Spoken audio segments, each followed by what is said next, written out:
narasumber kita yang selanjutnya.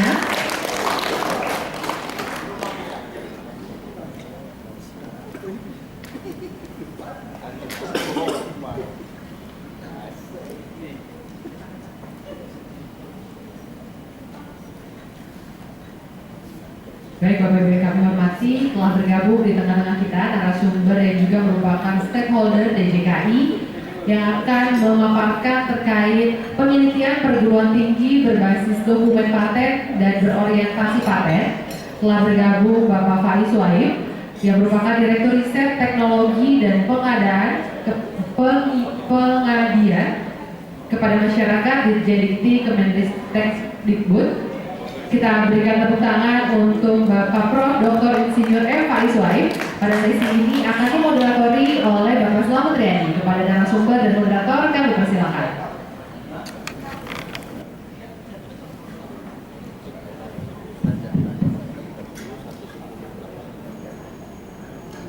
Assalamualaikum warahmatullahi wabarakatuh. Selamat pagi dan siang.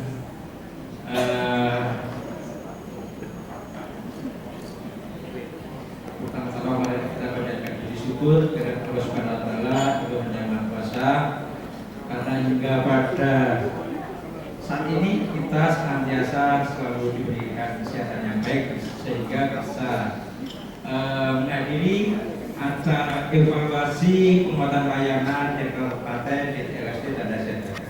Komisi banding dan juga yang kami hormati Mr. Oka, CK Expert Indonesia, dan tentu saja yang kami hormati pula beliau adalah Profesor Dr. Insinyur M. Faiz Suhaib. Beliau saat ini menjabat sebagai Direktur Riset Teknologi dan Pengabdian pada Masyarakat di Dikti Kemendikbud Ristek. Riwayat pendidikan beliau menamakan S1 di IPB tahun 1990, kemudian menamakan Master atau S2 di Ibaraki University of Japan, kemudian menamakan S3-nya gelar doktor di Tokyo University of Agriculture and Technology, Jepang. Kemudian beliau juga sebagai guru besar sejak tahun 2017 sebagai guru besar tetap di Departemen Teknik Mesin dan Biosistem Fakultas Teknologi Pertanian IPB. Dan saat ini juga beliau sebagai insinyur profesional utama di Persatuan Insinyur Indonesia (PII) sejak 2018. Riwayat jabatan beliau sepertinya panjang sekali. Riwayat jabatan, kemudian riwayat jabatan, kemudian pengalaman beliau di bidang penelitian luar biasa banyak. Tapi saya bacakan yang sedikit saja mungkin biar menyingkat waktu. Beliau sejak 2018 sampai 2020 beliau menjabat sebagai Sekretaris Lembaga Penelitian dan Pengabdian Masyarakat IPB. Kemudian 2014 sampai sekarang beliau juga sebagai Evaluation and Accreditation Committee. Kemudian tahun 2020 sampai 2022 beliau menjabat sebagai Wakil Kepala LPPM bidang penguatan sumber daya kerjasama dan pengembangan IPB.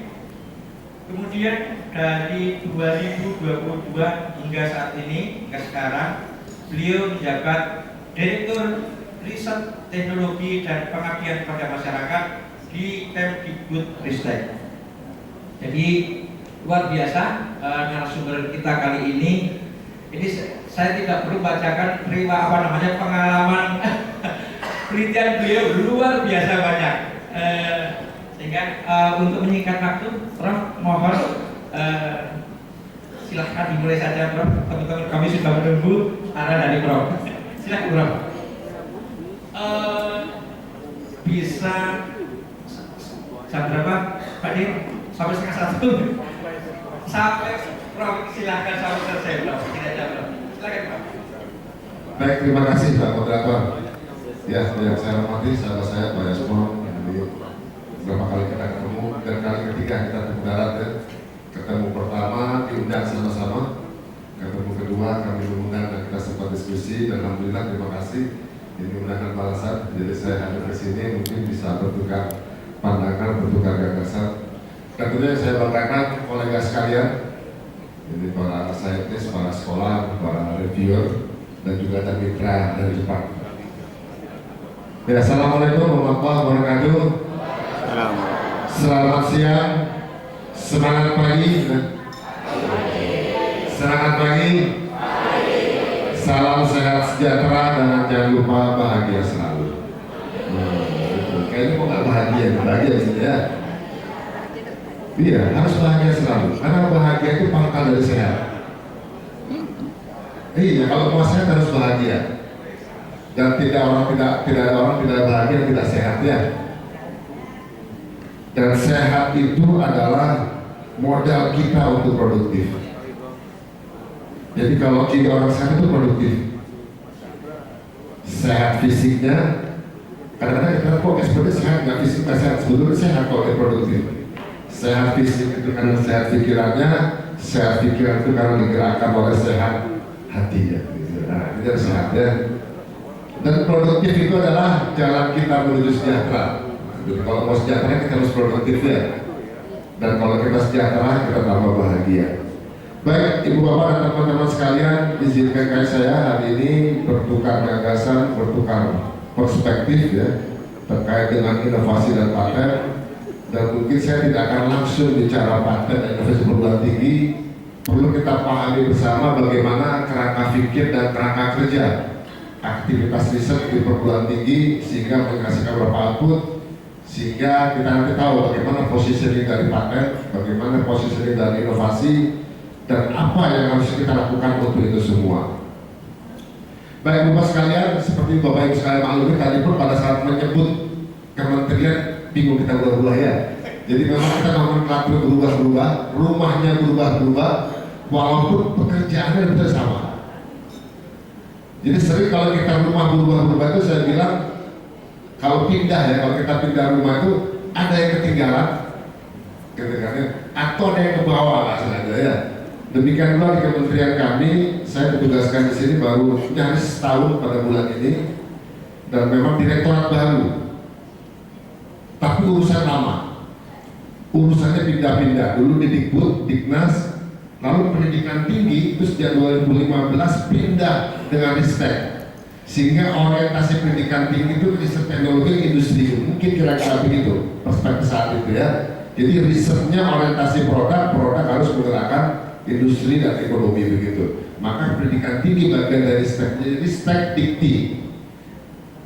Lalu 2019 berubah lagi, pendidikan tinggi pulang ke pendidikan. Nah, jadi mindsetnya kembali seperti semua bahwa pendidikan tinggi bagian dari pendidikan dari keluar PAUD, dasar, menengah hingga pendidikan tinggi. Walaupun pendidikan tinggi itu tidak bisa dipisahkan dengan riset dimanapun di seluruh dunia. Pindah, tetapi pindahnya tidak semua saat itu.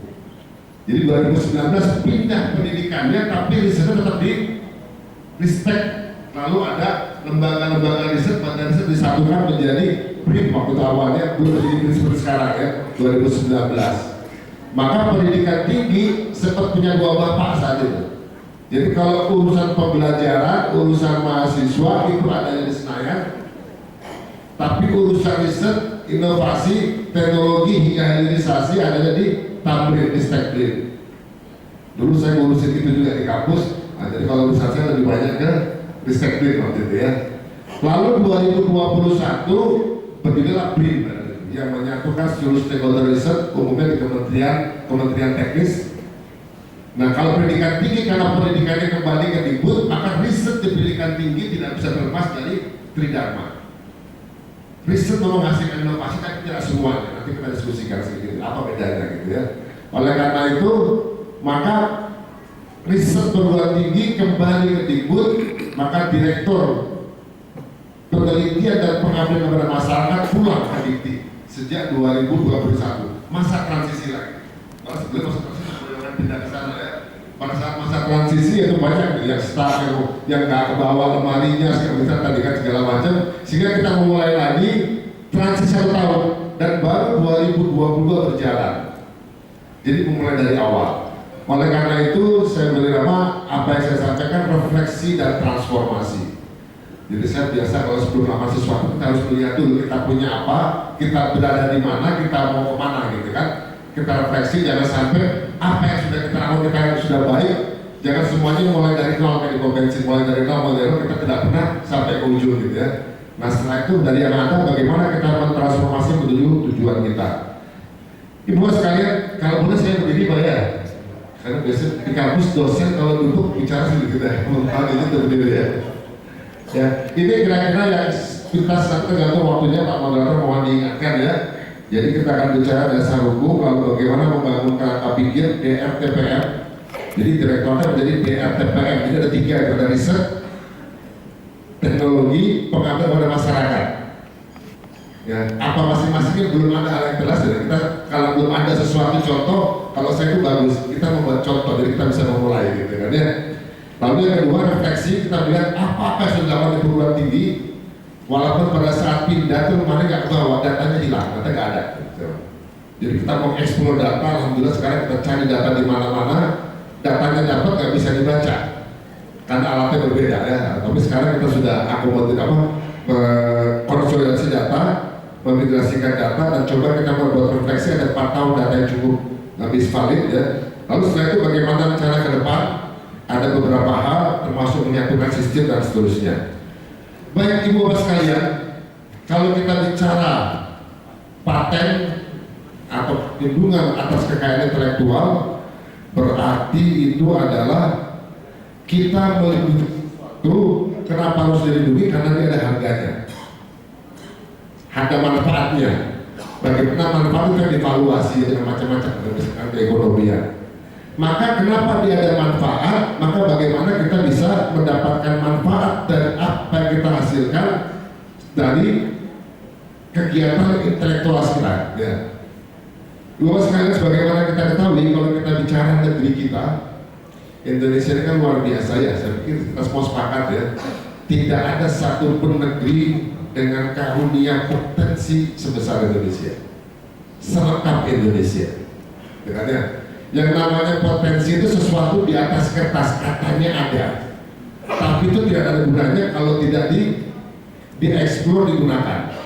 Kalau kita belajar energi potensial ya, energi potensial itu kertas itu, nggak ada artinya, tidak menjadi sesuatu dia.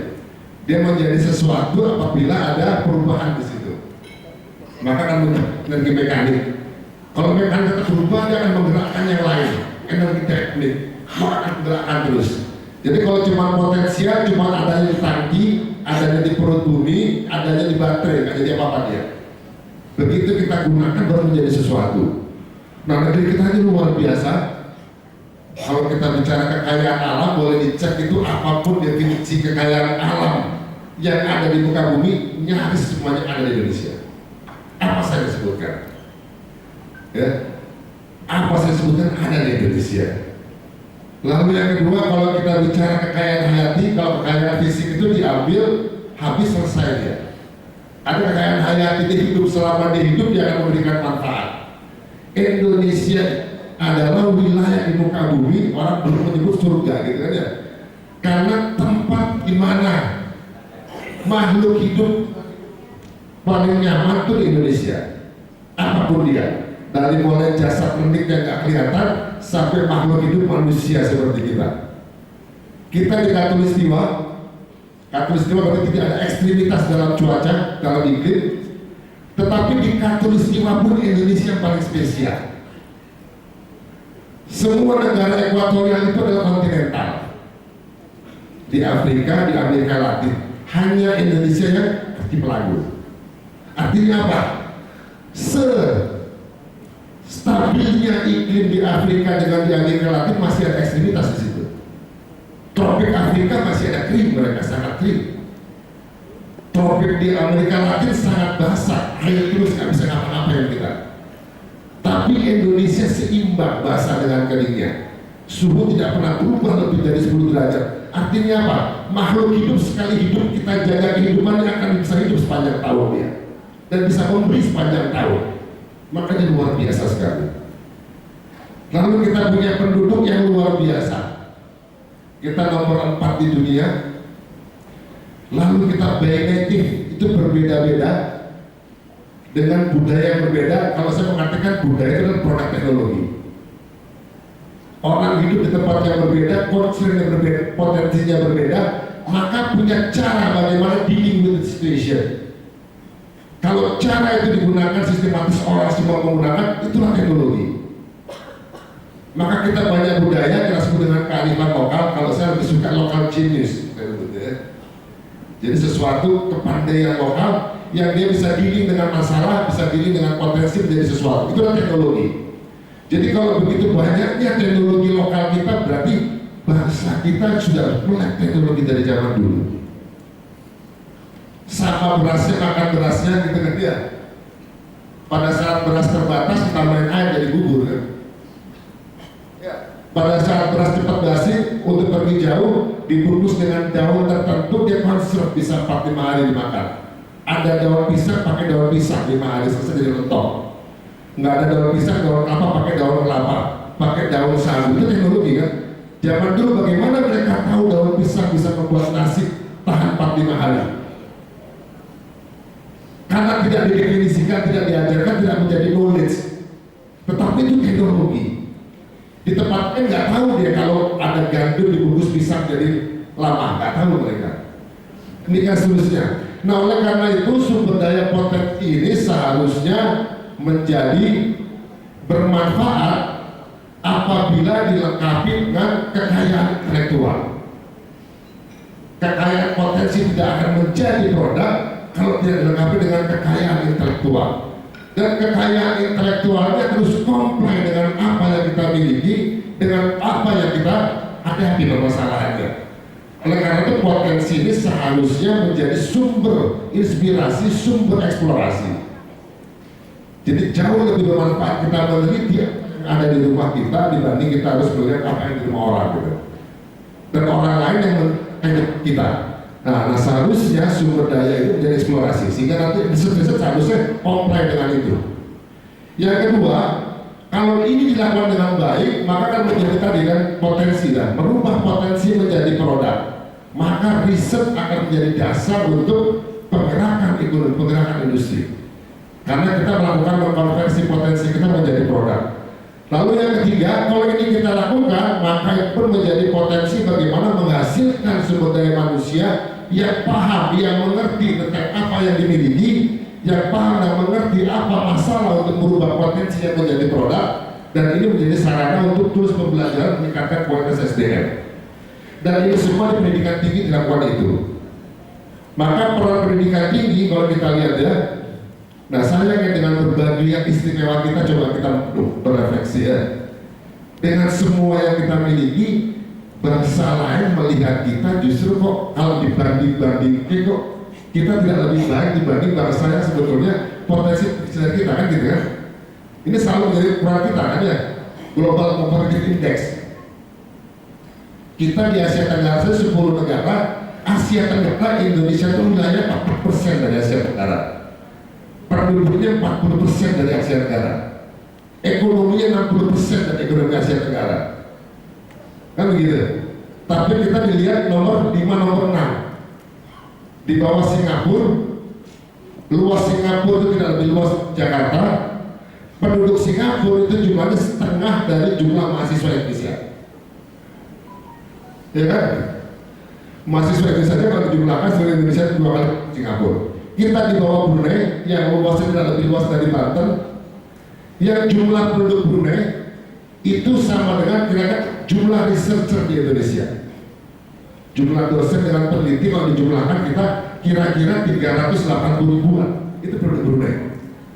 Pak Saudara, pada luas wilayahnya di sekitar Banten kira-kira. Luar biasa gitu. Orang bilang, lalu kenapa demikian? 2 faktor yang membuat kompetitif indeks kita dinilai di bawah. Karena kita besar, konsumsi besar, nilai ekonomi besar. Yang kecil itu adalah kualitas sumber daya manusia dan inovasi. Dua itu penyebabnya. Berarti itulah kemampuan kita merubah potensi menjadi produk. Dan itu hanya bisa dilakukan melalui riset.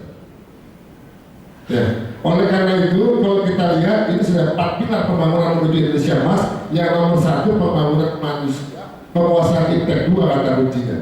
Kalau itu nggak bisa, yang 2, 3, 4 nggak bisa menurut saya. Ada orang berkualitas, ada teknologi yang kompatibel, memahami teknologi, bukan saja sebagai konsumer teknologi, tetapi harusnya teknologinya. Kalau itu bisa dilakukan, maka setiap orang punya kesempatan yang lebih baik selama untuk bisa berpartisipasi untuk melakukan ekonomi dan industri. Maka pemerataan terjadi. Jadi pemerataan bukan membagi-bagi resource-nya. Yang kita bagi harusnya kesempatan. Dia tidak akan punya kesempatan kalau tidak punya kemampuan intelektualitas dan tidak punya akses pada teknologi. Nah, demikian seterusnya. Nah, oleh karena itu, kalau dari sini inilah peran pendidikan tinggi. Jadi peran pendidikan tinggi dua-duanya, berdaya manusia, pendidikan dengan level yang tertinggi. Jadi pendidikan tinggi itu adalah sesuai dengan namanya, kulminasi dari sistem pendidikan. Jadi tidak semua orang sampai ke sana, yang sampai ke sana dia adalah yang terbaik kualitasnya. Ya, oleh karena itu kita punya konsep tridharma. Kalau di luar negeri, dimanapun pendidikan tinggi itu tidak bisa terlepas dari riset. Jadi pendidikan tinggi harus ada riset di dalamnya. Setiap riset pasti ada perguruan tinggi dalamnya. Kenapa? Karena mahasiswa terus jadi berganti masuk. Maka akan dihasilkan riset terbaru, ilmuwan baru, sekolah baru, dan seterusnya. Baru dia akan mengisi lembaga-lembaga, mengisi industri dan seterusnya. Yang kedua, perguruan tinggi harus melakukan riset dia. Riset ada 3 output riset. Selama ini riset inovasi salah satunya. Melakukan riset eksplorasi. Riset yang pertama itu untuk mendapatkan knowledge, ilmu pengetahuan. Dengan meriset kita tahu, yang tidak tahu menjadi tahu, yang katakan terbukti, yang hipotesis ada keputusan. Maka itu pengetahuan. Dan pengetahuan bisa bahan pengajaran untuk kita sampaikan ke orang lain. Ilmu yang kita terbangkan kita sampaikan ke orang lain dan menjadi tahu apa yang kita tahu. Di rumah kita meriset ada pengetahuan baru. Kita umumkan ke tetangga kita, akhirnya tetangga kita tahu apa yang ada di rumah kita. Kalau di rumah kita ajarkan kepada anak kita, maka anak kita akan mendapatkan pengetahuan dari kita. Dia akan merusak tujuan sudah. Ibu pun demikian. Yang kedua, tentu riset itu harus menjadi dasar untuk problem solving. Dengan riset kita menghasilkan problem solving. Problem solving itulah yang disebut dengan teknologi, menyelesaikan permasalahan, mengatasi konflik. Lalu berikutnya, dengan teknologi kalau dia dilakukan secara masif, orang lain menggunakan bisa diperbanyak. Nah, itu yang disebut dengan inovasi problem solving, itu disebut dengan teknologi. Nah, sehingga menjadi inovasi yang bisa sampai ke stakeholder. Jadi tidak mungkin ada inovasi tanpa dimulai dengan riset. Dan bukan setiap riset harus menghasilkan inovasi. Inovasi kalau memiliki nilai jual, maka dia harus dilindungi, harus dikuantifikasi nilainya. Lalu yang ketiga, perguruan tinggi juga bertanggung jawab mendeliver tadi hasil pendidikan, hasil ilmu teknologi kepada masyarakat. Nah, inilah kerangka kerja pendidikan tinggi dengan tridharma, pendidikan, riset, pengabdian harus comply dengan apa yang dibutuhkan oleh masyarakat. Jadi nggak boleh putus itu. Kita mengajarkan entah dari mana, masyarakatnya butuhnya berbeda. Maka sering ada pertanyaan tuh, kampus kita banyak, mahasiswa kita banyak, masalah nggak selesai-selesai. Kok teknologi yang menjadi orang lain? Terus di situ. Kan begitu kan ya? Padahal kampus kita itu paling banyak di dunia, Pak. Di Indonesia jumlah kampus terbanyak di dunia. Kita ada 4.689 kampus di seluruh Indonesia. Dari yang kecil dengan sangat besar, jumlah mahasiswa 9 jutaan. Jumlah dosen 320.000 dosen. Jumlah mahasiswa sarjana 400.000 mahasiswa sarjana. Luar biasa besarnya. Ya. Nah, itu menjadi potensi kita bagaimana relevansinya kampus dengan dunia luar, ke dunia kerja, SD dan seterusnya. Dalam konteks HKI tentu dengan problem solving. Kalau problem solving tadi digunakan masyarakat banyak bernilai manfaat, maka harus dilindungi. Itu hak kekayaan intelektual. Dan untuk itu ini sepintas data yang kita kumpulkan, tadi data yang kita kumpulkan dapat 4 tahun, kira-kira ya, ini tugas kita ya, jadi tugas di RTPM dengan kampus, jadi engagement kami dengan kampus, khususnya dengan dosen. Kalau mahasiswa ada direktorat berbeda ya, jadi kita riset dalam konteks kampus, tapi kampus tidak hanya ke kami, kampus bisa mengakses dengan segala macamnya. Nah ini jumlah secara umum ya, ini keterangan data, ini prediksi ya. Nah dari itu semua, dari sekian banyak dosen apa yang dihasilkan? Ini selama 4 tahun data yang sekarang clear, tadi saya katakan kita kumpulkan, kita migrasi, kita gunakan. Kita punya data, tapi data di mana-mana dan data tidak kita gunakan kita untuk mengambil keputusan ya. Nah ini kalau kita lihat 2019 sampai 2022 setiap tahunnya dari dengan TPM, dulu ada PPM di Kemdikbud pindah ke Ristekdikti, sekarang kembali ke kita sampai 2022 itu masih belum di kita ya, kita mulai 2020 ya. Tapi ini sama, ini kegiatan riset dikampung oleh dosen. Itu rata-rata setiap tahun 14 ribuan. Walaupun 3 tahun ini menurun karena pandemi ya, jadi dananya berkurang, jumlahnya berkurang. Average 12 ribuan. Banyak, mungkin banyak nominal, tapi kalau kita lihat dosen masih sedikit.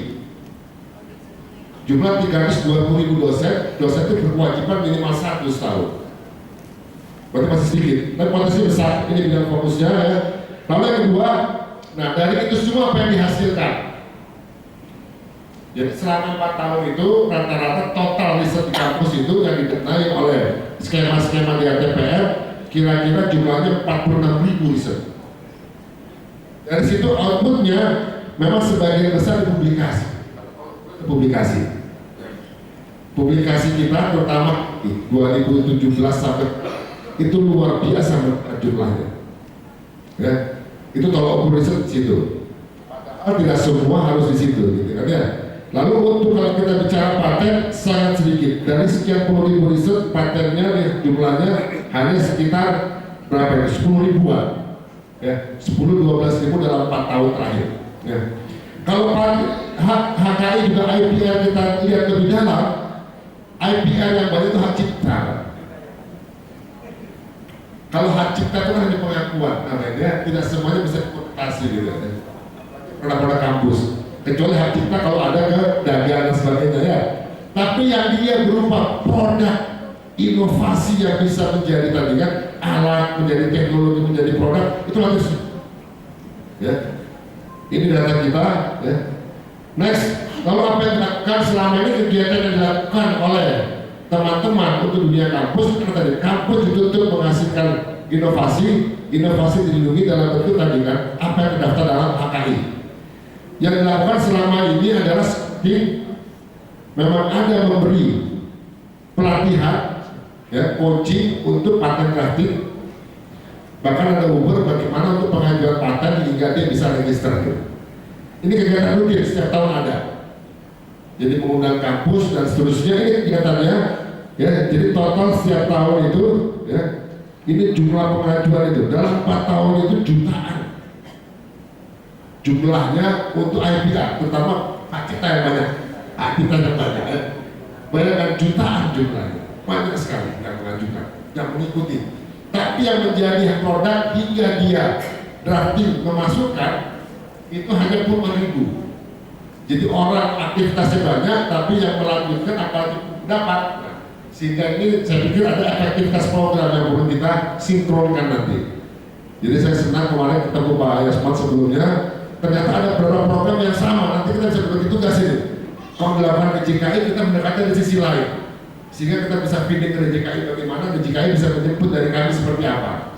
Jadi jangan redundansi program, tapi bagi tugas kita. Mungkin misalnya nanti sosialisasi atau pelatihan dari DJKI, kami mendampingi lebih intensif supaya produk-produknya lebih baik begitu.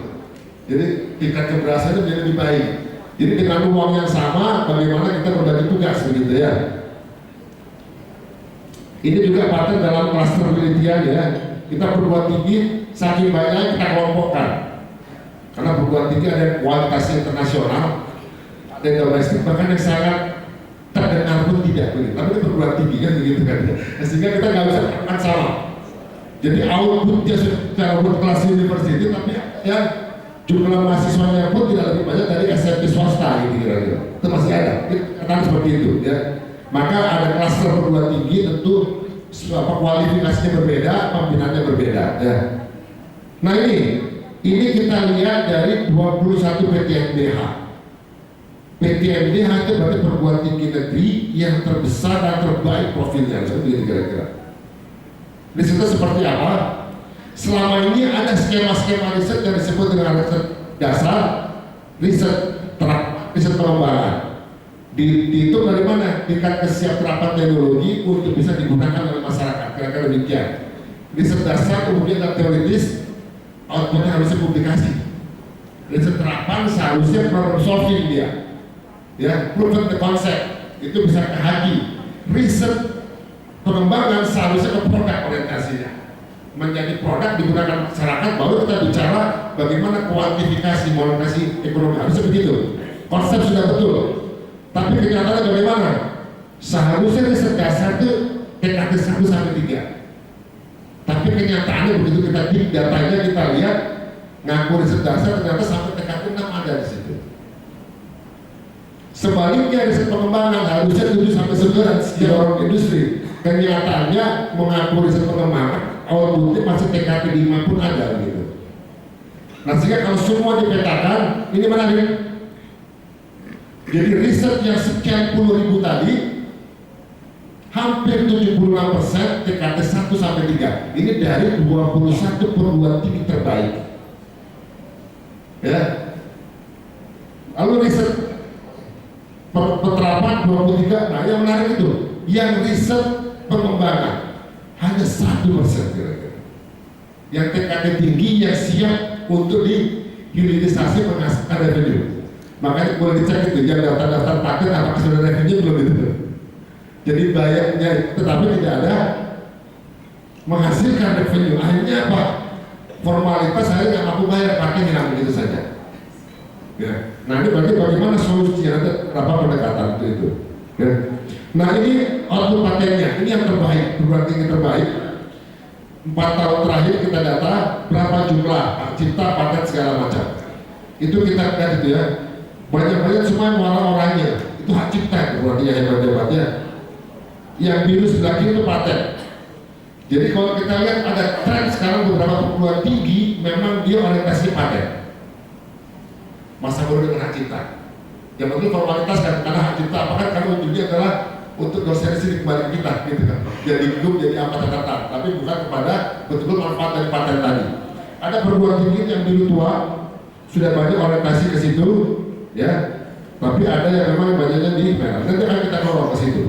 Nah coba kita lihat itu, jumlah paten selama 4 tahun itu hanya 397 ya, dari sekian ribu riset yang ada ya, sedikit sekali ya. Paten yang dihasilkan oleh perguruan tinggi, berarti kalau perguruan tinggi menghasilkannya sedikit, boleh jadi yang lain pun kan gitu. Makanya data dari Pak Yasman juga kan lebih banyak di kita yang patenkan seorang lain gitu kan ya, dari kita tidak. Makanya harus digali dari mulai risetnya. Riset supaya patentable dengan kita itu harus digali riset yang terkait dengan resource kita, terkait dengan problematika kita. Sekarang banyak perubahan gitu kan. Industri, sekarang industri kesehatan itu Indonesia luar biasa harusnya. Sekarang lagi ramai listrik ya. Cuma kita sumber daya itu listrik kan baterai paling besar di dunia gitu itu. Tapi jangan sampai kita punya bahan baterainya tapi kita nggak punya pabrik baterai gitu. Untuk jadi pabrik baterai kan harus punya apa yang dijual pabrik tadi, teknologi. Pabrik itu teknologi kuncinya. Kalau kita nggak punya teknologi, orang lain yang punya. Kita hanya menyediakan bahan baku, menyediakan pekerja gitu kan. Maka harus kita bagaimana riset itu, kita akan pikirkan itu. Ya. Next apa yang kita lakukan? Makanya kita membuat rasional. Ini yang selalu saya sampaikan. Membuka kerangka pikir bersama bahwa RTPM itu harusnya bersatu. Selama ini pokoknya riset banyak, saya juga petakan itu, riset banyak, lalu ada publikasi, ternyata apa yang di riset temanya publikasi berbeda, lalu yang dipatenkan juga berbeda. Jadi jangan sendiri-sendiri itu. Jadi publikasi itu boleh jadi hasil riset yang itu gitu. Karena masing-masing dinilai berbeda kan, publikasi pokoknya keluar dapat laku, dapat tali dari ke situ. Paten pun begitu, Gimana caranya identik dapat go, dari mana hasilnya nggak dilihat di situ. Kedepannya seharusnya dibikin tuh paten betul-betul produk dan riset, sehingga paten yang kita klaim itu punya nilai eksklusivitas yang luar biasa, sehingga ada harganya di situ. Ya, maka riset. Jadi tidak mungkin produk teknologi tanpa proses riset, tapi tidak semua riset menghasilkan teknologi dan inovasi. Riset itu adalah eksplorasi.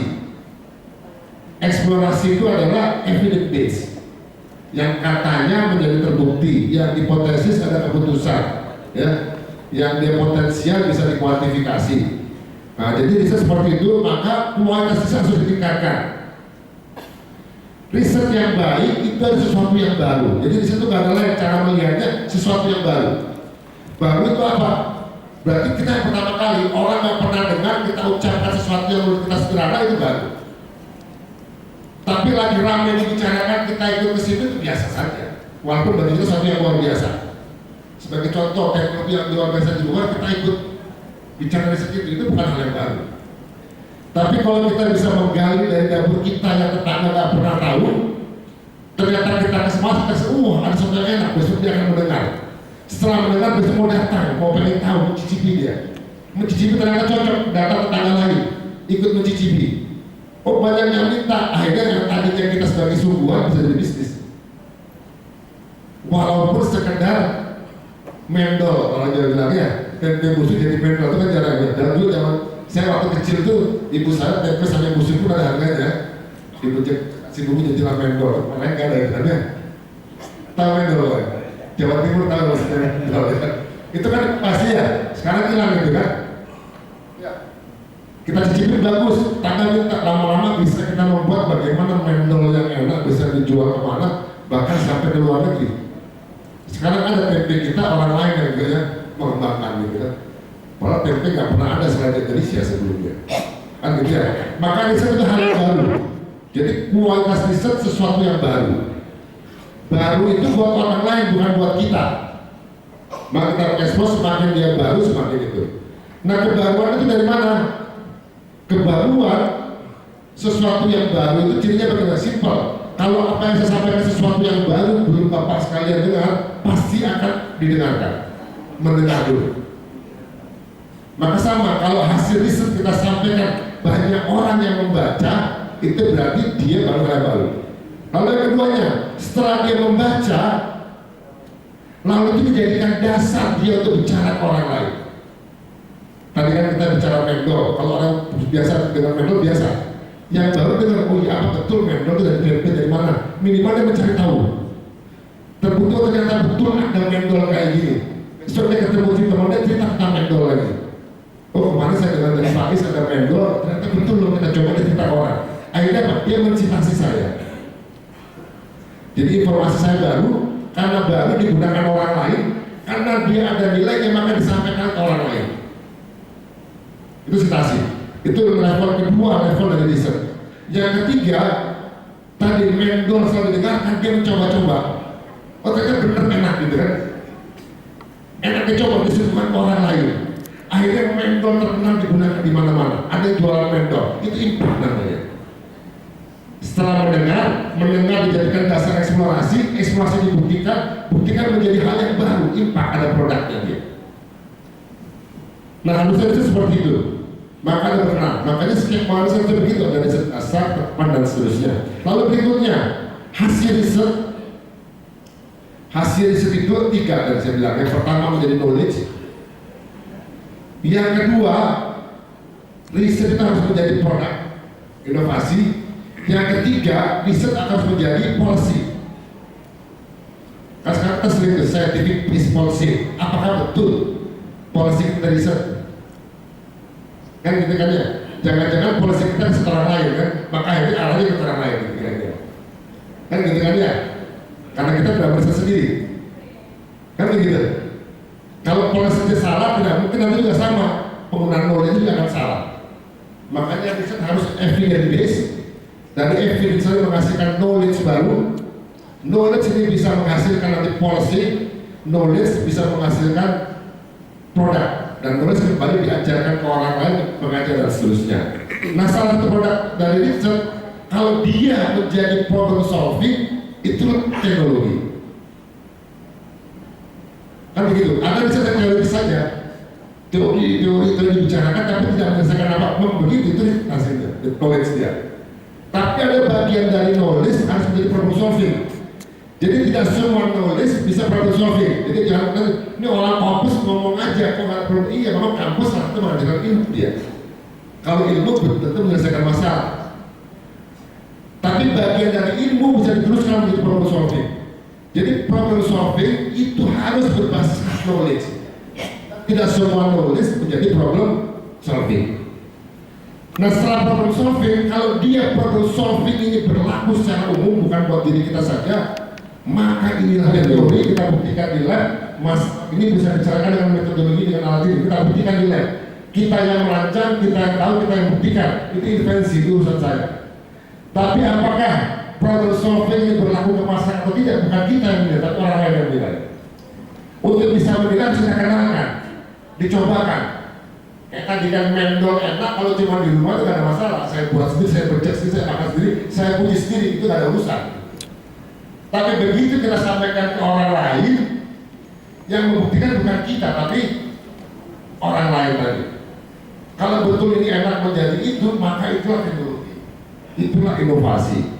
Nah, kalau menjadi inovasi, maka ada manfaatnya. Manfaat bukan bagi inventor, tapi bagi orang lain juga. Nah, manfaat ini yang harus ada harganya. Karena manfaat itu kan relatif ya, biasanya dikuantifikasi, dievaluasi itu kan. Valuasi itu kan bagaimana kita mendefinisikan value-nya kan. Oh, ini enak buat saya, tapi sudah apa enak, itu nggak bisa kita definisikan. Maka harus dievaluasi dia. Apa definisi enak? Bagaimana menilai enak? Oh, dia berharga. Hak kekayaan keluar, berharga apa dia? Kadang-kadang kita punya mobil dibiarin pinjam orang banyak mobil dibiarin pinggir jalan. Mobil yang sama kalau buat kita kita amankan bagaimana kita bisa balik gitu aja. Berarti boleh jadi fisiknya sama, value-nya berbeda.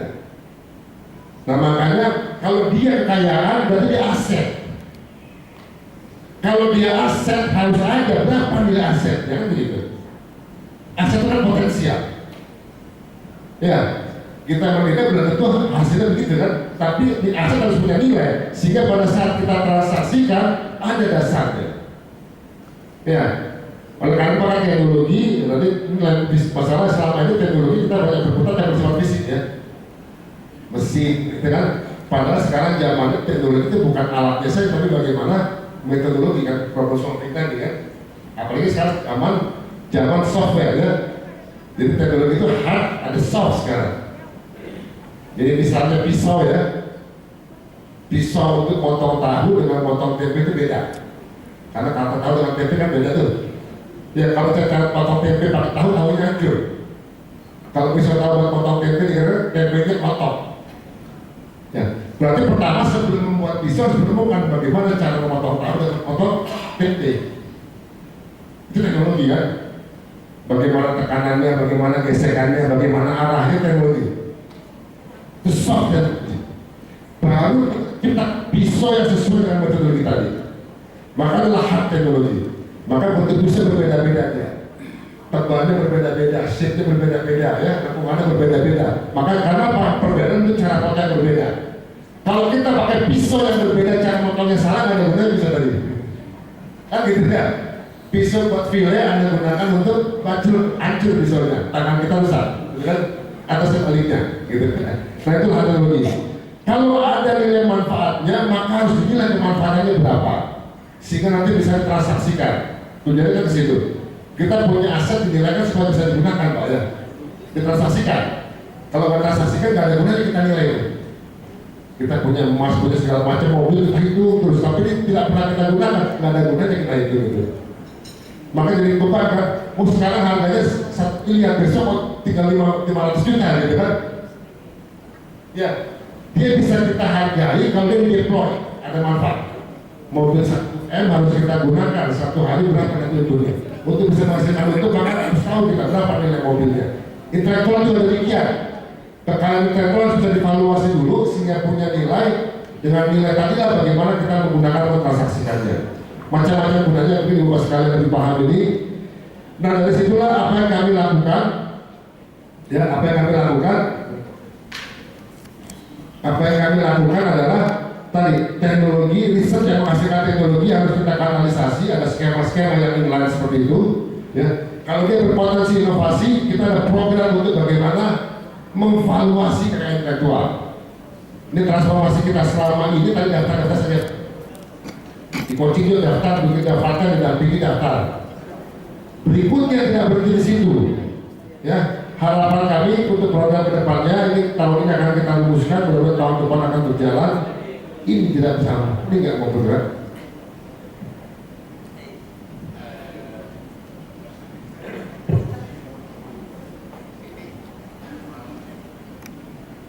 Oke.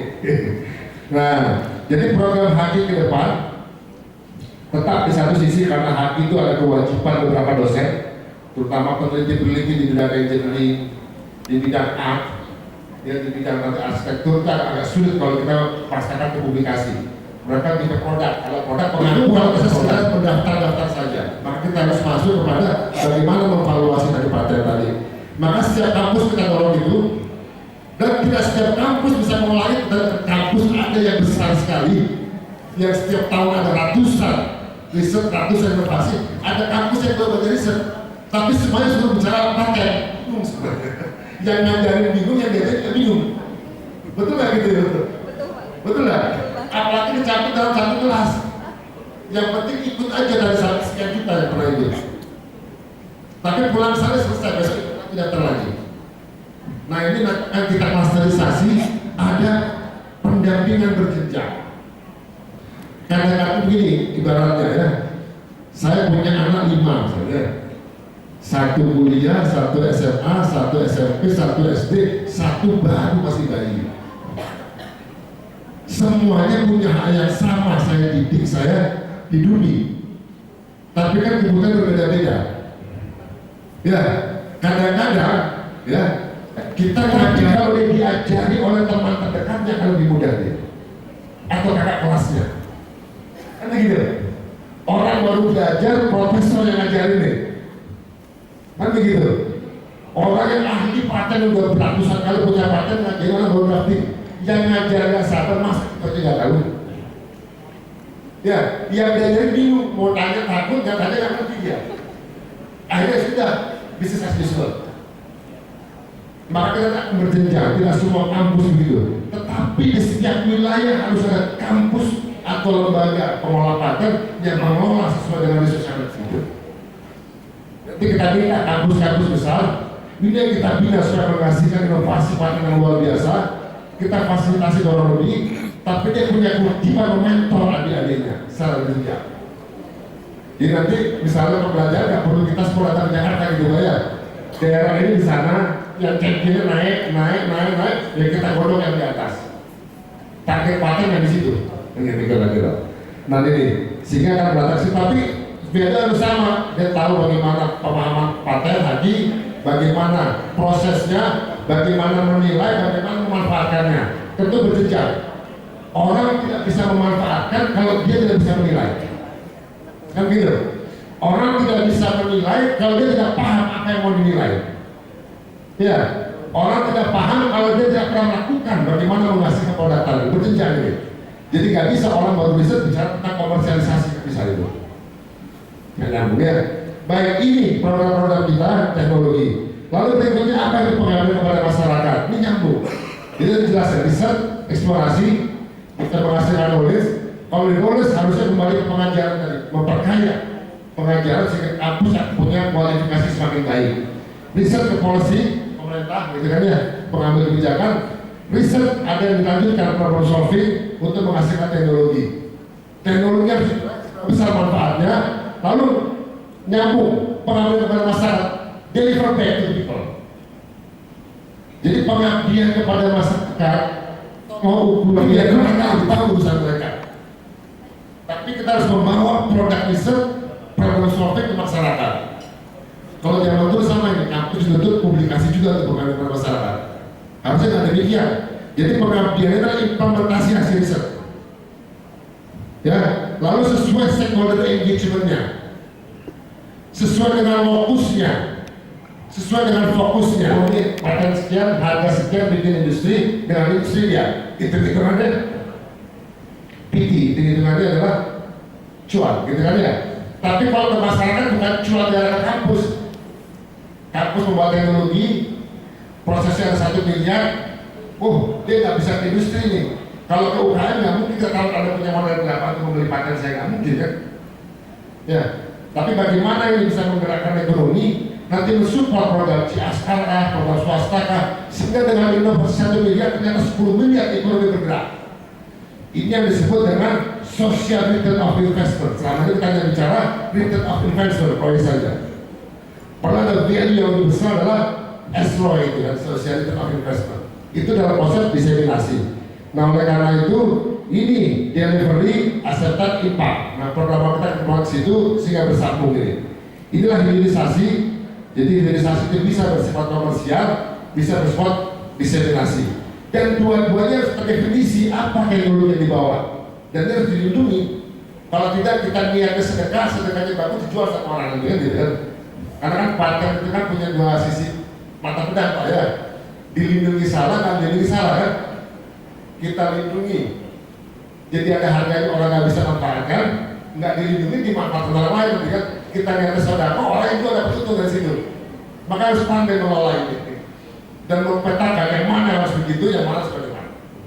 Saya kebetulan banyak di kasur, hampir dalam paten. Ya, karena memang teknologi masyarakat itu kan, ada 1-2 paten. Yang paten harus siap kita untuk itu.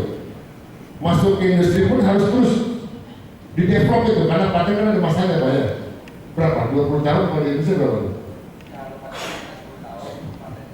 20 tahun kan? Berarti 20 tahun itu punya pabrik. Mungkin saya tidak mengenai Jepang. Jepang ada metode juga. Dan setiap negara punya pendekatan berbeda kan? First to register or first to invent, kan gitu kan? Kalau kita kan first to register ya. Kita tuh to file. Ya, masih register kan? Pendaftaran ya kan, bukan fisiknya ya. Kalau Jepang itu first to invent. Iya, sekarang begitu. Begitu, to register. Oh begitu ya, udah nggak ada lagi yang invent ya, nggak ada lagi. Karena di masa lalu ada kasus begini. Zaman paten baru awal-awal dulu ya, ada orang menghasilkan produk dari riset tapi tidak didaftarkan, lalu digunakan orang lain. Dia ada manfaat ekonominya, lalu diklaim diregister sama dia. Ya, soal temuan dia sama seperti kasus kita adalah batik segala macam. Ada manfaat. Nah ternyata dia menuntut bahwa itu sebetulnya produk riset saya, bisa dibuktikan. Tapi yang meregistrasi bukan saya, karena orang menemukan saya tidak meregistrasi digunakan orang. Jadi sengketa di situ. Walaupun secara hukum memang yang register dan diakui, tetapi tracingnya bisa jadi pengakuan siapa kalau dibuktikan dia menemukan pertama, seharusnya anda yang berhak untuk mendapatkan pengakuan tadi, gitu kan? Dan itu juga harus hati-hati di situ ya. Karena banyak dari kita produk-produk yang kita tunjukkan di simulasi ke masyarakat ditangkap oleh orang lain, didefinisikan, didaftarkan, sehingga dia mendapatkan hak atas kekayaan dari padahal bukan dia. Dan itu ya perlu dimitigasi dan diantisipasi gitu kan ya. Sudah selesai, oke, good. Nanti kita diskusi ya. Ya, baik. Nah, untuk itu semua apa yang kami lakukan transformasi, pertama yang kami lakukan adalah dalam beberapa bulan kami bertugas ini, saya lakukan transformasi informasi. Jadi bagaimanapun aset yang misalnya informasi, data. Selama ini kita banyak melakukan sesuatu, tapi kita tidak mendata. Kalau pun mendata, tidak kita gunakan data untuk mengenali kita bersama lain. Jadi sistem banyak Pak, di kita itu sama. Kampus ini kursnya banyak. Tugas harus ngisi ini, ngisi itu, sehingga platform data itu banyak sekali dan tidak terkait satu sama lain. Padahal datanya sama. Jadi yang pertama kita satukan. Kami dulu masuk ada beberapa sistem yang kita satukan dan cascading. Data paling otentik itu pasti di source of datanya, dari sumber primernya. Kalau dia cascading seharusnya di atas tidak berdata ulang ya, tidak benar kan begitu.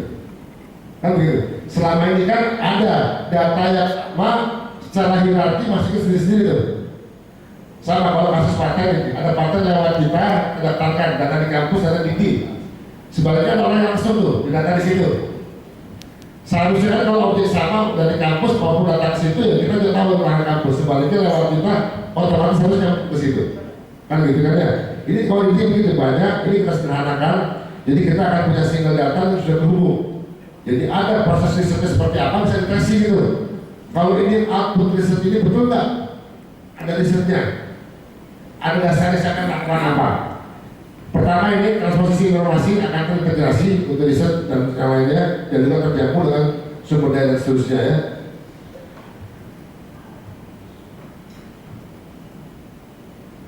Ya ini kalau ini jangan ke awal dulu. Next. Lalu yang kita lakukan berikutnya dari pendataan ini maka data harus single data. Alhamdulillah kita sudah terus berkomunikasi dengan teman-teman DJKI terkait dengan paten ya. Di data kampus, paten dari kita pun kalau ada yang meriksa paten kita buktikan betul nggak dia. Karena selama ini untuk menilai performa orang anti data, tapi validitasnya kan kita tidak tahu. Ada di DJKI itu kan ya, kita bisa ke situ. Nah ini di kita sudah terhubung, di internal sudah terhubung semua, dengan DJKI juga sudah terhubung ya. Nanti kalau data tadi kan, kalau ada orang mengklaim paten betul nggak? Ya, yang masuk lewat kampus betul nggak sampai ke DJKI? Dengan mas sebaliknya, jangan sampai redundansi. Nanti diklaim kita edit lagi dia. Padahal patennya sudah ada jadi gitu kan. Dicatat integrasi. Ya. Lalu kampus kita banyak bermacam-macam. Kita punya ukuran performa riset. Jadi kita klasterkan. Jadi kampus kemampuan risetnya seperti apa, portofolio risetnya, pengabdian, patennya segala macam. Kita punya 66 parameter untuk menghitung performa RTPN kampus. Dan di sini bisa kita kelompokkan, alhamdulillah objektif ya. Jadi sekarang ada kita sebut dengan klasterisasi, ada 5 klaster. Jadi itu banyak itu. Ada 2000-an kampus yang event sekali riset nggak pernah. Ternyatanya ada, maka nggak menggunakan data. Kalau kampus tidak riset, tidak mungkin dia akan menghasilkan knowledge baru. Tidak mungkin akan memperkaya pengetahuan ke mahasiswa, apalagi menghasilkan produk teknologi. Padahal kampus punya kewajiban untuk itu. Jadi bagaimana kita mendorong itu? Jadi kalau kampus yang belum pernah riset, nggak bisa kita tuntut Anda harus menghasilkan paten segala macam. Anda belajar riset dulu gitu kan. Ada skema buat itu. Dan itu ini kita data seperti itu sehingga program-program ada yang bersifat afirmasi, ada yang bersifat penugasan dan seterusnya. Dari sini saya membangun platform yang bersama, percaya bersama. Jadi riset ini siapa yang sudah kan di mana pada level apa yang belum. Riset yang harus dilanjutkan bagaimana? Sehingga dari riset dasar mana yang harus didorong ke riset terapan mana yang harus menjadi riset pengembangan. Dari sini mana yang potensi untuk diseminasi, mana untuk untuk komersialisasi. Nah sini ada partner bersama, lalu kita ciptakan kampus saling mentor tadi. Nah ini klasterisasinya bisa bersifat performa, tadi kan perguruan tinggi yang level atas, tugasnya harus berbeda dia. Ada yang bersifat kedaerahan, jadi kami juga meminta riset daerah itu sedapat mungkin comply dengan resource lokalnya, comply dengan potensi lokalnya. Lalu mereka saling bekerja sama kampus-kampus lokal cluster. Kalau nggak ada mencari mentor kampus yang lebih tinggi. Nah ini sedang kita rencanakan, mudah-mudahan tahun-tahun ke depan skemanya tahun ini sudah berjalan seperti ini ya. Nah sehingga kalau kita punya itu bersama, ini kita nanti akan bicara sudah dengan instansi terkait. Karena skema riset seperti mana-mana Pak. Sekarang ada di Dikti, Dikbud, ada di BRIN, ya, pendanaan ada di PDP, BUMN juga punya kegiatan riset yang menghasilkan inovasi. Industrinya butuh riset R&D, lalu hasil risetnya butuh salur ke sana. Jadi ada program banyak itu. Jadi bagaimana kita buat apa nih kebutuhan riset nasional ini? Apa resource-nya? Lalu programnya bagaimana? Nanti berbagi tugas. Dikti di mana, nanti BRIN di mana, PDP di mana, sehingga punya partner bersama. Termasuk nanti bagaimana penjualan partner seterusnya. Ini yang kami rencanakan sudah kami komunikasikan. Ya.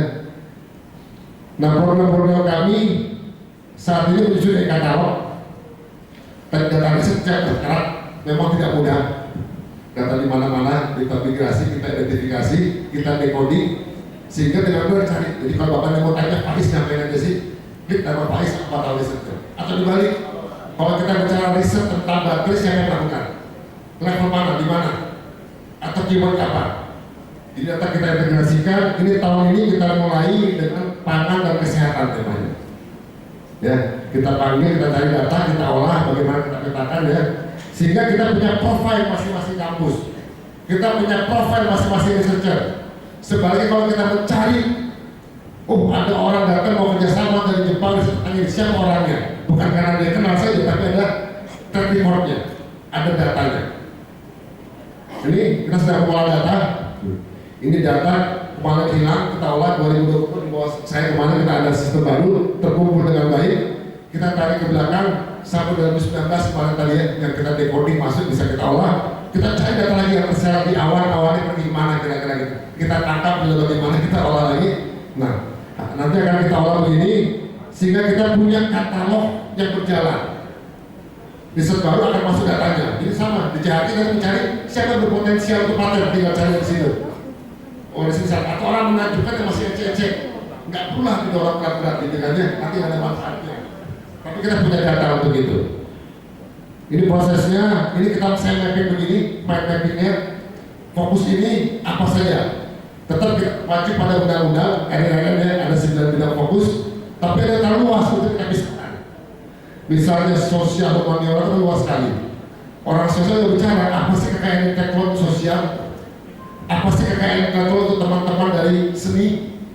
Padahal produk-produk budaya kita banyak sekali, tapi orang lain yang meriset, orangnya yang mengklik. Jadi kalau kita bicara budaya kita lebih banyak itu di Kyoto dengan nilai itu misalnya kan gitu. Padahal itu kita gitu kan ya, mereka yang mematenkan. Nah, kan dari riset yang komplain dengan itu. Nah kita harus lakukan itu. Nah ini contohnya bidang-bidang fokusnya kita mengikuti yang ada ini. Pangan yang sudah clear kita akan lakukan. Oh pangan itu bagaimana trajektori risetnya? Ya bidang apa saja sehingga bisa kita tracing. Kesehatan yang kedua tahun ini sedang berjalan ya. Nah sehingga kita dengan mudah akan bisa mencari. Jadi nanti Bapak Bicara itu kalau mau ngecek nanti bisa dengan ini ya. Dicek tema ini di mana dan kita harapkan instansi lain kalau punya nanti kita satukan, paling tidak interlinking. Kira-kira itu ya program-program kami. Nah sekarang sudah mulai kita petakan begini PKT-PKT-nya sehingga harapannya kalau bicara hilirisasi harusnya ya sudah di ujung lagi. Kita punya program matching fund namanya dengan industri. Walaupun sekarang masih prototipe ya masih banyak kekurangan. Harapan kita kawinnya bukan kawin paksa. Yang belum matang, belum siap dikawinkan, dia dipaksa kawin 2-3 bulan gak cocok, selesai. Tapi kalau dia paham, Anda potensi apa sudah cukup matang, jadi riset sudah siap masuk ke industri dengan mudah menggunakan. Kampus tahu bagaimana, nah, sehingga bisa trajektorinya, sehingga paten akan bergerak di situ. Itu kekayaan intelektual, sosialisasi akan terus berjalan. Nah, dan ini mohon nanti kerjasamanya Pak Direktur dan Bapak sekalian, kita berbagi tugas. Jadi kalau memang Bapak Ibu punya program sosialisasi, kita akan lakukan lagi itu. Kita mengikut, expert bisa kita bagi-bagi ya, pengalaman teman-teman kampus, teman-teman apa silakan dengan Bapak sekalian. Kita akan lebih mendukung kepada substansi di kampus. Bagaimana pendampingan, karena kan nggak cukup daftar ya, dipahamkan dengan kualifikasi mereka, dengan trajektori mereka, bagaimana kita mendampingi. Yang tidak tahu menjadi tahu, yang tahu menjadi paham, yang paham menjadi melakukan, bisa menghargai dan seterusnya begitu. Harapan kita begitu. Dan target kita bukan kuantitas saja, tapi harus kualitas. Tentu untuk kualitas harus kuantitas dulu, tapi nggak boleh berhenti dengan kuantitas. Kuantitasnya sudah cukup banyak, jadi kita pilah-pilah mana kita kualitasnya. Nah setelah itu, yuk sama-sama kita lihat bagaimana seharusnya kita mengelola aset intelektual bangsa kita ini. Ya, aset intelektual itu manfaatnya bukan bagi dirinya, harusnya juga bagi kemajuan bangsa. Ya, jadi menghargai yang punya aset, tidak berat dengan bagaimana memelihara asetnya, tapi juga yang bertanggung jawab memelihara aset juga bisa menghasilkan benefit untuk aset tadi. Maka mana kita sama-sama siap. Dan terima kasih Pak Direktur sudah mulai. Nanti kita akan sering berkomunikasi bagaimana berbagi tugas dan kampus kita yang luar biasa dan bisa berkontribusi untuk itu. Ini program tahun ini dengan kita melihat data kita bisa mengakses itu. Skema pun sekarang sudah teliti, belum nggak ada. Kok dijawab aja dapatnya? Kalau kita semata-mata kualitas absolut, pasti yang maju akan semakin maju. Kalau orientasi kita hanya sekedar outputnya, pasti kita akan memberikan dengan resiko yang rendah menghasilkan output yang terbaik. Akhirnya apa? Yang pasti menghasilkan produk terbaik kita beri terus. Tapi bagaimana dengan anak baru belajar? Ya, kita nggak mungkin kasih uang anak kita yang kecil besar-besar gitu kan. maka dia harus diajarkan supaya dia pun akan tumbuh berkembang. Maka kesempatan kita bagi. Kalau uang orang tua sedikit yang bisa dibagi rata, tapi kesempatan harus dibagi. Jadi sekarang berbagi secara proporsional, kampus dimanapun akan mendapat kesempatan yang sama, tapi tetap kampus instansi akademik harus punya standar kualitas. Jadi berbagi bukan sekedar rata-rata, di Papua nggak pernah kita kasih orang gitu saja. Tetap standar minimum harus dipenuhi. Oh ternyata tidak dapat karena standar belum terpenuhi, kita kunci supaya masuk standar minimal. Begitu standar minimal masuk, baru bagaimana distribusi tadi. Tentu passing grade untuk masuk ke level tertinggi berbeda dengan level yang di bawah gitu. Kesempatan harus bagi. Nah ini terbagi cukup rata sebarang kita, penanam penelitian ya, pengambil kepada masyarakat, dan ini potensi-potensi. Nanti kalau kita identifikasi, tahu bagaimana kita membimbing mereka untuk memanfaatkan hasil risetnya, baik lewat diseminasi maupun lewat komersialisasi. Saya kira itu yang bisa saya sampaikan dalam waktu yang singkat ini. Mudah-mudahan membuka diskusi nanti anytime punya kesempatan bisa kita gali bersama-sama, kita kembangkan bersama-sama. Terima kasih atas kesempatannya. Assalamualaikum warahmatullahi wabarakatuh. Baik, terima kasih Prof atas paparannya yang begitu lengkap. Dan ini juga mungkin teman-teman kami juga biasa menghadapi ini Prof biasa di kampus-kampus. Memang kadang masih ada pemahaman Prof. Selesai penelitian maunya segera dipublikasi gitu loh. Dimulai satu-satu. Pak Said silahkan. Sabar Pak Said. Ini ujian terbuka itu ya. Sharing pengalaman Prof. Assalamualaikum warahmatullahi wabarakatuh. Saya Said Afif, pengurusan paten Mahdia. Nah, yang perlu saya garis bawahi bahwa masalah tempe sebenarnya tahun 29 sudah ada di Amerika. Jadi memang kita sebagai pengekor tapi belum bisa nyanyi yang diekorin gitu. Nah, ini sekedar mungkin sharing pendapat saja. Jadi saya tidak tahu apakah di Ristek Dikti yang sekarang Kemendikbud itu sudah ada program sebatas yang saya tahu memang ada KKN. Bukankah KKN itu adalah belanja masalah? Kemudian sudah ada rumah. Nah ini yang mungkin belum ada linknya. KKN karyawan saja gitu. Hanya begitu saja tapi tanpa ada link gitu. Jadi kalau kita bayar berapa tadi? Mahasiswa dengan sekian ribu kampus, sekian juta mahasiswa, 10% aja sudah hampir 600-an atau berapa? Atau mungkin hampir 20%. Tapi faktanya baru 200. Ini yang sangat memperhatikan memang. Itulah saya katakan bahwa kalau memang KKN belanja masalah, kemudian masuk kampus diselesaikan, kemudian keluarlah paten gitu. Maka mungkin 2045 yang notabene tahun emas itu bisa jadi Majapahit kedua timbul lagi. Itu aja, terima kasih. Assalamualaikum warahmatullahi wabarakatuh. Langsung jawab aja biar nggak lupa ya. Perlu dipahami bahwa saya hanya sebelum kecil dan sekian banyak gitu kan gitu kan ya. Tapi sebaiknya tadi kan kita berpikir global lalu gas kita spesifik. Baik kita berpikir sama-sama. Lalu yang kedua, pemikiran ke sana, ya, itu kita sampaikan. Memang harusnya kan tidak terkait, memang saya terkait. Lalu yang kedua, kita harus pahami begini. Untuk menghasilkan paten tadi kan, kalau kita sepakat bahwa paten itu melindungi aset, maka kita pastikan aset yang berharga yang kita lindungi tadi. Berarti harus betul ada harganya. Yang menghargai aset kan bukan kita sendiri, tapi adalah orang yang akan pengguna nantinya. Kan begitu. Kita tuh sering maaf narsis. Orang kampus merasa risetnya hebat, menyelesaikan masalah, harus begini harganya penghargaan murah. Tapi industri bilang belum cukup itu, saya nggak butuh yang itu. Lalu bagaimana ketemunya?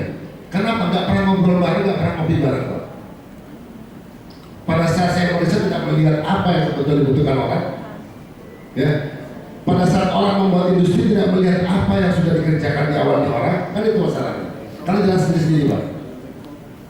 Gitu nggak kira-kira? Begitu kan? Padahal kita punya semuanya, tapi bukan kita yang memakan semuanya. Kenapa? Kita nggak pernah ngobrol dengan keluarga, lebih suka ngobrol dengan tetangga kan? Kan gitu? Iya kan? Lu nggak sama, kadang-kadang dengan adik kan bersaing tuh, lebih suka bicara dengan teman daripada dengan adik kan? Tapi ada hal-hal tertentu yang seharusnya kita dulu harus nyambung baru kita nyambung dengan yang lain. Selamat siang, Bapak Said. saya Hana ingin bertanya, apakah kiat-kiat DRPPM untuk meningkatkan jumlah permohonan paten dalam negeri dari perguruan tinggi? Terima kasih. Kalau kiat kita umumkan banyak yang mau. Jadi kalau saya strategi ini bukan sekedar dia mau. Sama kalau anak saya kata turutin, kami mau yang mau punya mobil, yang baru SD pun mau punya mobil, mau punya motor dia. Tapi saya mengukur, Anda nggak boleh pakai ini, harus pakai ini dulu. Anda pakai ini, pakai itu. Tapi makanya ketika kita paham anak kita dulu, makanya profil yang saya mulai. Dulu tuh ini salah. Gitu. Kalau kita nggak kenal sudah menyalahkan gitu kan. Kita profil, oh ternyata berbeda-beda nih anak-anak kita nih. Mereka punya mau, kan dia nggak tahu apa maunya sebetulnya kan. Maka dengan begitu klasterisasi. Dulu tentang klasterisasi bukan klasifikasi. Kalau klasifikasi cenderung orang yang naik kelas yang lebih baik. Tapi kalau klasterisasi, Anda dikelompokkan dengan karakter yang sama, maka kelakuannya sama, wajar lah. Anda memang beda, kalau beda memang harus bakal beda dong. Yang sama-sama kan gitu kan. Jadi sama itu masalah seperti sama nggak mungkin itu di dunia. Jadi ada yang generik, ada yang spesifik. Kita punya anak 5. Yang ini saya kasih dulu sekian kan bukan berarti kita nggak membedakan kan, karena memang berbeda kepentingannya. Nah pendekatan kita begitu, termasuk riset, ada dari asal riset, Anda belajar riset kita beri, yang nggak pernah riset kita borong harus riset Anda, nggak punya uang kita bapaknya kita carikan uang ke tempat lain, kita ke LPDP, kita ke BRIN, ke BUMN, ke Pemda, selalu telepon begini, yuk sama-sama. Kita kira-kira itu, termasuk haki tadi kedepannya harapan kita profile tadi kan. Jadi nggak semua orang masuk nanti yang mengoreksi sisa repot, kita juga repot yang jadi. Tadi ada yang haki itu untuk pengakuan, bagaimana jalurnya? Itu kan akalnya ada. Kalau biasanya nggak punya paten nanti dia juga nggak bikin kerja kan. Tapi ada posisi di situ bagaimana kita lakukan.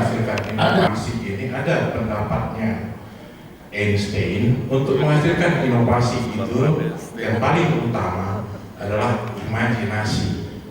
Kalau knowledge itu adalah urutan kedua, imajinasi itu urutan pertama. Bahkan John Lennon juga mengatakan itu, imajinasi adalah kunci untuk berkreasi. Terus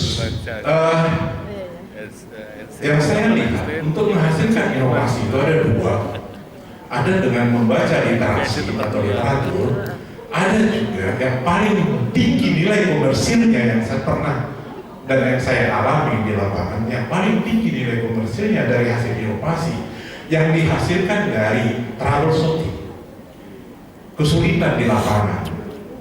Yang baca literasi kebanyakan adalah teoritis semata. Sorry Pak, dari perguruan tinggi itu nilai komersilnya sangat minim.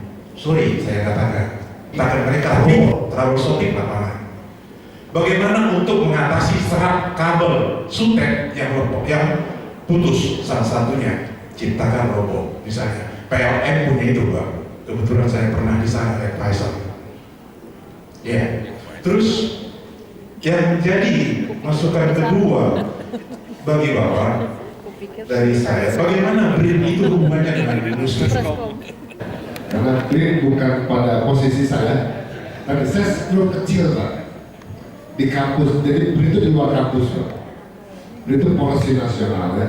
Jadi kami di RTPM itu hanya di RTPM di bawah Kemendikbud Pak, bukan di BRIN. BRIN adalah kementerian yang berbeda, LPRK ya. Jadi tadi yang disampaikan oleh BRIN. Yang kedua saya sepakat semua Bapak sampaikan. Jadi Einstein mengatakan imajinasi itu lebih penting dari knowledge. Ya. Makanya tadi yang bisa mengkonversi imajinasi menjadi knowledge itu riset namanya Pak. Makanya Einstein itu researcher. Riset harus belajar dari imajinasi. Itulah hipotesis, itulah dugaan. Lalu yang kedua, tadi baca referensi. Bagaimana orang berimajinasi itu tergantung seberapa banyak backmind reference. Kalau orang hanya membaca satu buku, maka imajinasi tidak akan lebih dari buku itu saja. Kalau orang hanya baca buku tidak pernah ke lapangan, imajinasi akan abstraksi dengan buku saja. Itu betul sekali. Tetapi knowledge itu harus terbukti secara empirik dan objektif. Maka knowledge itu independen dia, penggunaannya independen dia. Kan gitu. Hal yang kedua, knowledge itu pengetahuan. Knowledge perdebatan sesama orang yang punya ilmu. Knowledge abstrak, tapi knowledge itu penting. Namanya knowledge, pengetahuan, tidak tahu menjadi tahu. Semakin banyak kita tahu, akan semakin banyak referensi kita. Dan pengetahuan kita belum tentu sama dengan orang lain, maka pengetahuan harus diuji. Dan pengetahuan berbeda, boleh berbeda pengetahuan, itu diuji untuk mendapatkan kebenaran. Makanya harus objektif. Saya selalu katakan, kebenaran itu mutlak, kebaikan relatif. Ya, kebaikan harus menemukan kebenaran, kan gitu kira-kira. Kebenaran itu yang diuji, kita mencari semuanya. Kita nggak tahu kebenaran sebelum itu terjadi, kan begitu ya. Ada berbagi gagasan pikiran supaya kita sama punya ya. Teknologi kita salah persepsi. Ada 5 level orang menggunakan teknologi. Kita lihat kita pada level mana ini. Dan sekarang tidak bisa kita elakkan teknologi. Tadi kan teknologi itu berasal dari proven the concept ya. Proven the concept itu problem solving. Itu di lab adanya. Teknologi sudah di luar lab. Nanti tidak terbalik ke dalam kampus, kita teknologi dalam kampus belum teknologi dalam kampus itu. Ini baru proven the concept ya. Digunakan masyarakat baru teknologi ada value-nya, ada harganya. Semakin banyak menggunakan maka value-nya akan semakin dia bisa harga murah produksi gitu kira-kira ya. Nah jadi kira-kira sampai di mana ya? Teknologi tadi kan ya. Teknologi pertama itu kita harus tahu teknologi. Ini yang sering kita ajarkan. Oh di sana ada itu kita belajar. Akhirnya nggak tahu. Oh ada HP bisa begini lah. Diberi mana tahu. Oh tahu bahwa HP itu begini-begini. Oh tahu kita. Level kedua setelah tahu kita akan tahu sebagai operator. Itu operate teknologi.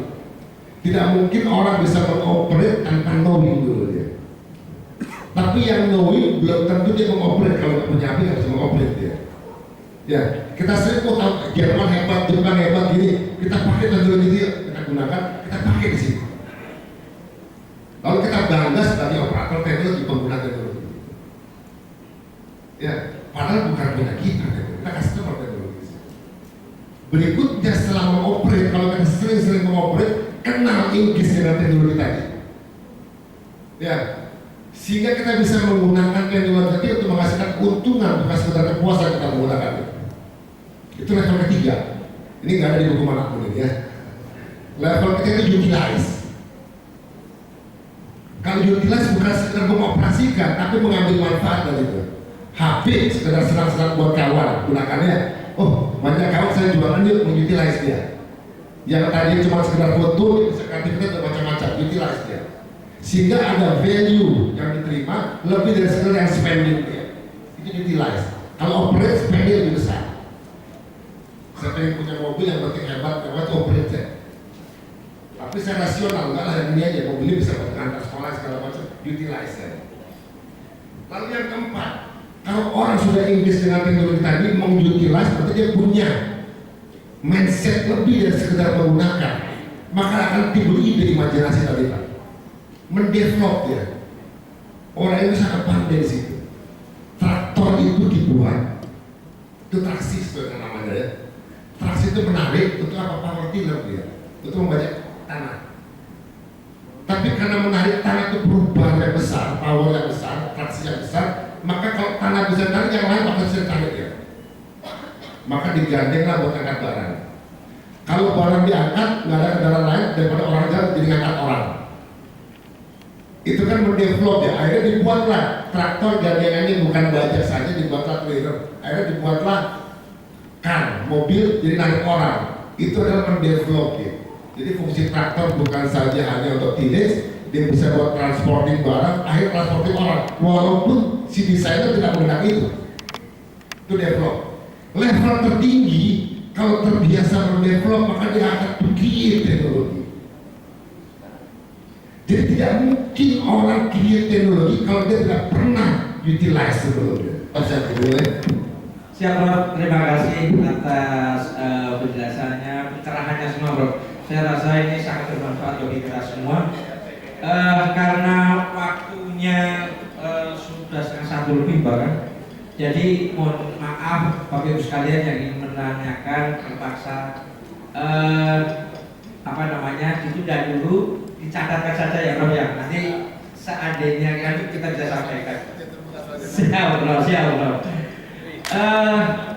Bapak Ibu sekalian, memang karena waktunya juga sudah masuki masa isoma dan nanti masih ada paparan lagi, maka sebelum kita akhiri mohon close yang mulia untuk Prof.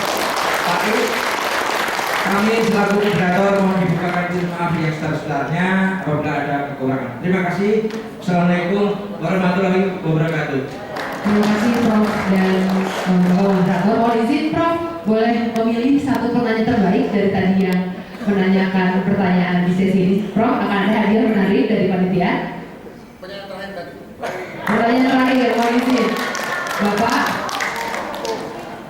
saat untuk dapat maju ke depan panggung.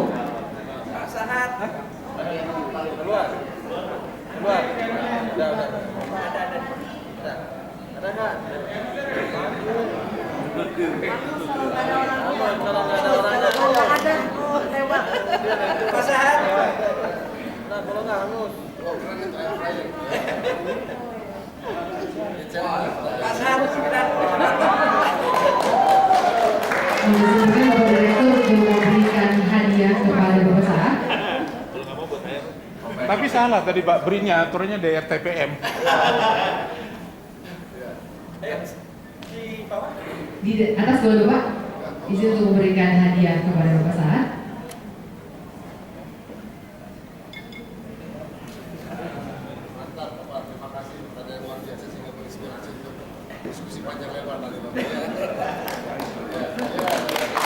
Terima kasih Bapak. Kemudian izin Bapak Direktur untuk dapat memberikan piagam penghargaan untuk Bapak Prof. Dr. Insinyur M.Faiz Suhaib, Magister Agroteknologi.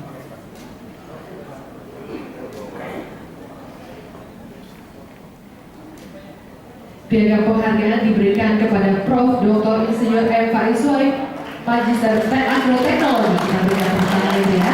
Dilanjutkan dengan foto bersama.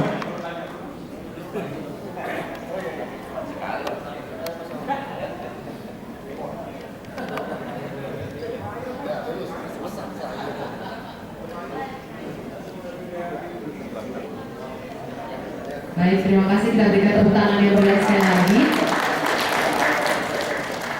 Baik, kami hormati sebelum kita melanjutkan ke sesi berikutnya, terlebih dahulu kita akan melakukan isoma dan isolat dan makan siang.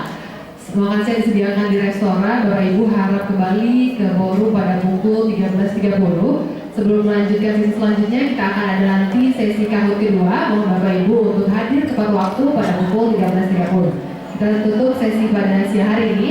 Kita kawal. Assalamualaikum warahmatullahi wabarakatuh.